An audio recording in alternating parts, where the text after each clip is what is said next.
All right, guys, this is going to be our quick recap of the kitchen equipment and how to identify the different kitchen equipment tools. This is an Angel Food cake pan. It has flat sides on the edges, and then the middle piece comes out. This is a pastry brush. It is used to brush oil onto pastries or butter on, like melted butter, onto pastries.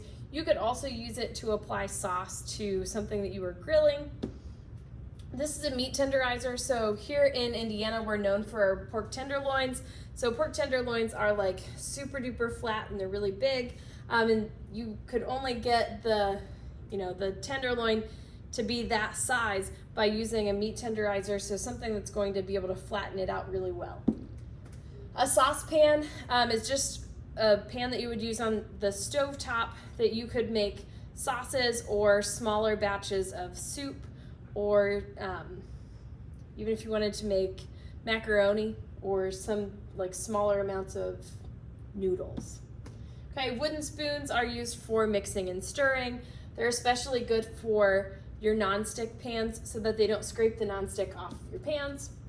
This is a meat thermometer. The meat thermometer shows you how hot your meat is in the center, so what temperature it needs to get to. So certain temperatures need to be reached in order for it to be safe to consume that product. So you need to make sure that you're paying attention to that. Okay, a skillet, this could be used to make pancakes, French toast, grilled cheese, things like that. This is a bread knife. Notice that it has a serrated cutting edge, so it looks sort of like a saw, because when you cut bread, you need to use a sawing motion so it doesn't squish your bread as you're cutting. Rolling pin, used to flatten out dough. You could use this for cinnamon rolls, pizza dough, cut out cookies, pie dough, but the rolling pin helps to make sure that it gets to be nice and flat. Okay, stock pot, it's just a larger pot that you might use to make chili, to make stock, as the name implies. You could make like large batches of spaghetti or other noodles that need to be boiled. This is a chef's knife. This is probably one of the most all-purpose knives that you can get. So it can chop vegetables, fruits, things like that, but it really is pretty versatile. This is a loaf pan. You would use a loaf pan to make loaves of bread. So you could make regular bread, like what you would think of as bread, banana bread, pumpkin bread, cinnamon bread, something like that. This is a pie pan. It's used to make pie. You know it's a pie pan because it has the slanted edges, which is different than a cake pan that is straight up and down. This is a liquid measuring cup. Remember, your liquid measuring cup needs to be clear so that you can see what the liquid level is that you're measuring, so you measure it to the correct amount. This is a 9x13 pan. You could use a 9x13 pan to make casseroles or cake, cornbread. It gets its name by being 9 inches this way by 13 inches this way. Okay, similarly, an 8x8 pan gets its name from its dimensions, which is 8 inches this way, 8 inches this way. So you might use this to make a smaller batch of something that you would make in a 9x13 pan, or like a batch of brownies or cookie bars or something like that. This is a bundt cake pan. I use this pan to make a chocolate chip pudding cake. So the inside fluted center, like the like funnel kind of thing in the center, helps it to bake more evenly because the center is easily done, and like the center then becomes like the inside ring. Okay, the cookie sheet is flat on all of the sides, or all but one or two sides, but it doesn't have the lip around it. Easily confused with the jelly roll pan that we'll see at the end. Okay, this is a cookie scoop. It helps you to get the same portions of cookies, or same portion sizes of cookies on your cookie sheet, so you can make sure that they cook evenly. If your cookies are uneven sizes, so maybe you have a big glob of cookie dough in one spot and then teeny tiny ones in the other, the teeny tiny ones are going to burn, and then the big one's not going to get done. These are your cutting boards, so it's going to protect your countertop, but it's also a lot easier to sanitize than sanitizing your countertops. These are kitchen shears. They look a lot like scissors like you would buy for school, but they're much more heavy duty. So they are designed to be able to cut through bone. So you could actually cut a chicken into the different pieces that you would make for like fried chicken using the kitchen shears. Okay, dry measuring cups used to measure dry ingredients, also solid ingredients like peanut butter or shortening. The candy thermometer usually has a clip so that it can clip to the edge of your saucepan, because you don't want the tip to be on the bottom of the pan where the heat source is, because then you're going to get an inaccurate measurement. Measuring spoons are used to measure both liquids and dry ingredients and solid ingredients in amounts that are smaller than 1/4 cup. A colander is used to drain pasta or fruits or things that you're mixing. A pastry blender is used to cut fat into flour, so either butter or shortening into flour. So when you are cutting the fat into the flour, what you're doing is you're working on creating the different like pockets that you might have in like a flaky pie crust, so that when you put the pie crust into the oven, the butter or shortening will melt and it will leave a pocket, which makes your pie crust flaky.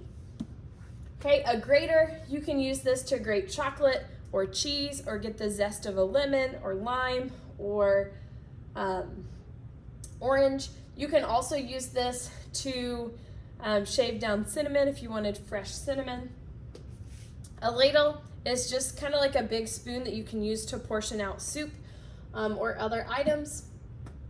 The sifter is used to incorporate air into the like flour or powdered sugar that you are measuring, because some things require more delicate amounts of flour, so it needs to have that air incorporated in it. Okay, custard cups are just heat-safe cups. They're like little glass bowls that you can put into the oven. So you could make a custard dessert in a custard cup. A lot of times we use this to crack eggs into before we put it into our product, so that we don't get shells into the eggs or we don't have a bloody egg that then goes into our product that we're making. This is a double boiler. It applies more gentle heat to whatever is in the top pot, because you put a little bit of water in the bottom, and then as the water heats up, the steam rises, heats up whatever it is that you're trying to do in the top pot. Usually it's chocolate, because chocolate's really picky and it needs to be brought to the melting point really slowly and gently. This is a garlic press. So you can put cloves of garlic into a garlic press, and it saves you time from mincing because it just gets squeezed through these little holes. This is a cooling rack, so it allows whatever your product is that usually you've baked to cool a little bit faster, because the air can circulate under the cooling rack and it just speeds up the cooling process. This is a sharpening steel, so you would use this to sharpen your knife by running the blade of the knife against the like stick portion of the sharpening steel. These are biscuit cutters. They are either circular or square, but they don't usually have a whole lot of decoration to them. So just circles or squares used to make biscuits. This is a slotted spoon. A lot of times this is used as a serving tool for anything that gets cooked in liquid that doesn't get served with the liquid. So like green beans or corn or something like that, so that the liquid will drain out in the slotted spoon. This is a turner. A lot of people think it's a spatula, but we are going to call it a turner. You would use this to make pancakes or French toast, grilled cheese, things like that. Okay, this is a flat spatula. Flat spatula is made of very thin metal, and you can use it to ice cakes, to level off dry ingredients that you are measuring. But it really does do a great job of getting a nice clean surface or a nice smooth surface when you are putting icing on a cake. This is a rotary beater, so it helps you to beat eggs, like if you're making scrambled eggs. This is a rubber spatula. You can't see the handle. I can see it on my computer screen, but you can't see it here, but it's just kind of like a white plastic right there. This is used, so this part is flexible, and so it helps you to really scrape the outside edges of the bowl to get all of the batter out that you can. These are tongs. Tongs allow you to pick things up, turn them around. I use this a lot when I am grilling. So if I'm grilling like a chicken breast, I can like flip it over, and then that's all I need. Okay, this is a baster. So a lot of times when you are roasting something for a really long time, the juices will collect at the bottom. And so in order to keep the top part from drying out, you squeeze the bulb to suck up some of the juices from whatever you're making, and then you squeeze it out onto the top of whatever it is that you are roasting. This is a can opener used to open cans. This is a springform pan. If you pull this lever, it actually expands. This is used to make cheesecake, so then you can lift up this outside ring from the bottom like plate thing. Okay, this is a whisk. Whisks are used to incorporate air into different products. This is an egg separator, so you can crack an egg into this product, and then the egg whites will run out of the sides, and then the egg yolk is collected in the center. These are paring knives. They're really versatile small knives for intricate cuts or for cutting small things. A lot of people use these to peel sometimes, like if you're trying to peel a potato, but a peeler is going to be your best bet. Okay, this is a jelly roll pan. So like I said, the jelly roll pan does have the outside lip or edges. This would be used to make like a cake roll or a pumpkin roll. So you put the batter in here and then you allow it, to cool, and you can roll it up into the swirly shape. Okay, and then last but not least, this is the meat fork. The meat fork allows you to just steady whatever it is that you're trying to carve. It could be a roast or a turkey or even like chicken or a steak. But that is it for our kitchen equipment. Thanks.